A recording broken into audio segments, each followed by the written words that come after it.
Ruby Creek stories about the Sasquatch have been appearing in print from time to time since the 1860s, and I have clipping in my files from almost every year since the early 1920s. But the modern history of the Sasquatch really dates from September 1941, when one of these creatures paid a visit in broad daylight to an Indian family named Chapman. While the Amerindian stories have usually been dismissed as legend or laughed off because Indians are not supposed to be reliable, this experience was accompanied by too much physical evidence to be ignored. The Chapman family consisted of George and Jeannie Chapman, and children numbering, at my visit, 4. Mr. Chapman worked on the railroad and was living at that time in a small place called Ruby Creek, 30 miles up the Fraser River from Agassiz, British Columbia, in Canada's Great Western Province. It was about 3 in the afternoon of a sunny, cloudless day when Jeannie Chapman's eldest son, then aged 9, came running to the house saying that there was a cow coming down out of the woods at the foot of the nearby mountain. The other kids, a boy aged 7 and a little girl of 5, were still playing in a field behind the house, bordering on the rail track.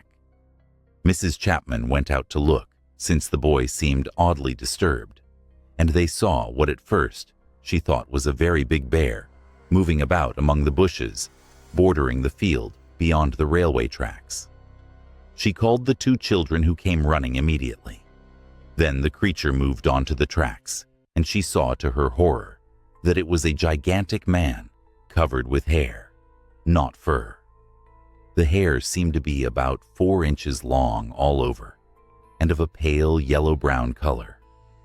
To pin down this color, Mrs. Chapman pointed out to me a sheet of lightly varnished plywood in the room where we were sitting. This was of a brown ochre color. This creature advanced directly toward the house, and Mrs. Chapman had, as she put it, much too much time to look at it because she stood her ground outside, while the eldest boy, on her instructions, got a blanket from the house and rounded up the other children. The kids were in a near panic, she told us, and it took 2 or 3 minutes to get the blanket, during which time the creature had reached the near corner of the field, only about 100 feet away from her. Mrs. Chapman then spread the blanket and, holding it aloft so that the kids could not see the creature or it them, she backed off at the double to the old field and down onto the river beach out of sight, and then ran with the kids downstream to the village. I asked her a leading question about the blanket. Had her purpose in using it been to prevent her kids seeing the creature, in accord with an alleged Amerindian belief that to do so brings bad luck and often death? Her reply was both prompt and surprising. She said that, although she had heard white men tell of that belief, she had not heard it from her parents or any other of her people, whose advice regarding the so-called Sasquatch had been simply not to go further than certain points up certain valleys, to run if she saw one, and not to struggle if one caught her, as it might squeeze her to death by mistake. "No," she said. "I used the blanket because I thought it was after one of the kids, and so might go into the house to look for them instead of following me." This seems to have been sound logic, as the creature did go into the house, and also rummaged through an old outhouse pretty thoroughly, hauling from it a 55-gallon barrel of salt fish, breaking this open and scattering its contents about outside.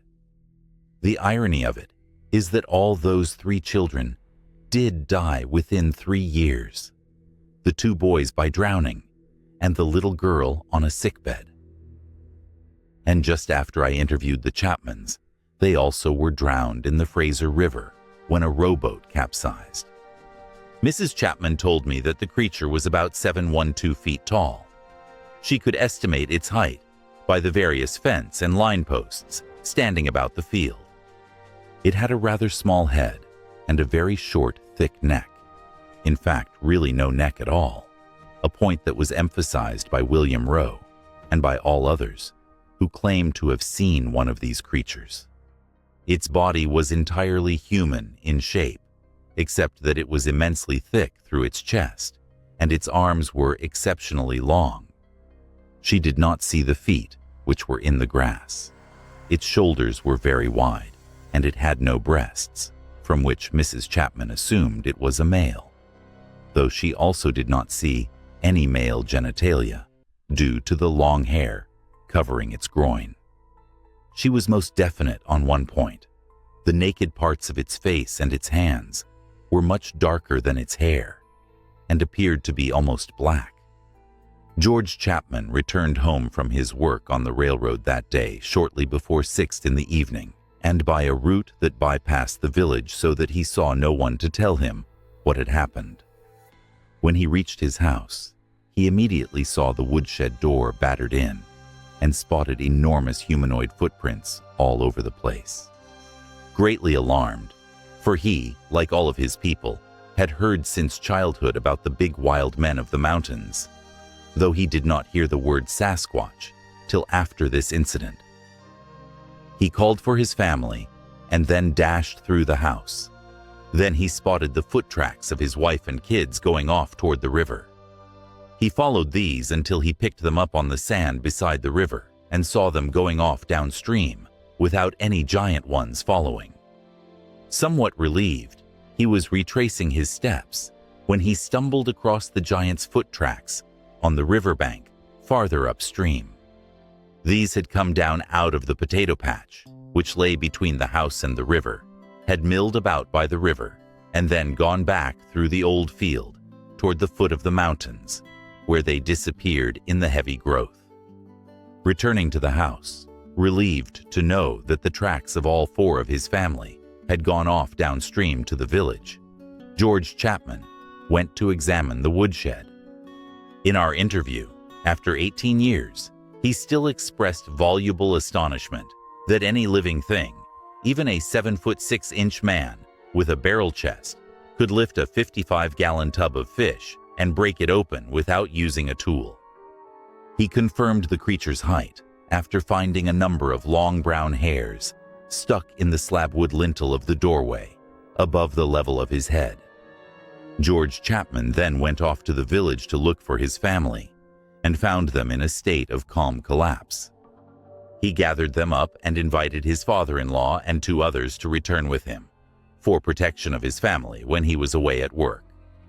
The foot tracks returned every night for a week, and on 2 occasions, the dogs that the Chapmans had taken with them set up the most awful racket at exactly 2 o'clock in the morning. The Sasquatch did not touch either the house or the woodshed, but the whole business was too unnerving, and the family finally moved out. They never went back. After a long chat about this and other matters, Mrs. Chapman suddenly told us something very significant just as we were leaving. She said, "It made an awful funny noise." I asked her if she could imitate this noise for me, but it was her husband who did so, saying that he had heard it at night twice during the week after the first incident. He then proceeded to utter exactly the same strange, gurgling whistle that the men in California, who said they had heard a Bigfoot call, had given us. This is a sound I cannot reproduce in print, but I can assure you that it is unlike anything I have ever heard given by man or beast anywhere in the world. To me, this information is of the greatest significance. That an Amerindian couple in British Columbia should give out with exactly the same strange sound in connection with a Sasquatch that 2 highly educated white men did over 600 miles south in connection with California's Bigfoot is incredible. If this is all hoax or a publicity stunt or mass hallucination, as some people have claimed, how does it happen that this noise, which defies description, always sounds the same, no matter who has tried to reproduce it for me? These were probably the last words on the Sasquatch that the Chapmans uttered, and I absolutely refuse to listen to anybody who might say they were lying. Admittedly, honest men are such a rarity as possibly to be non-existent, but I have met a few who could qualify, and I put the Chapmans near the head of the list.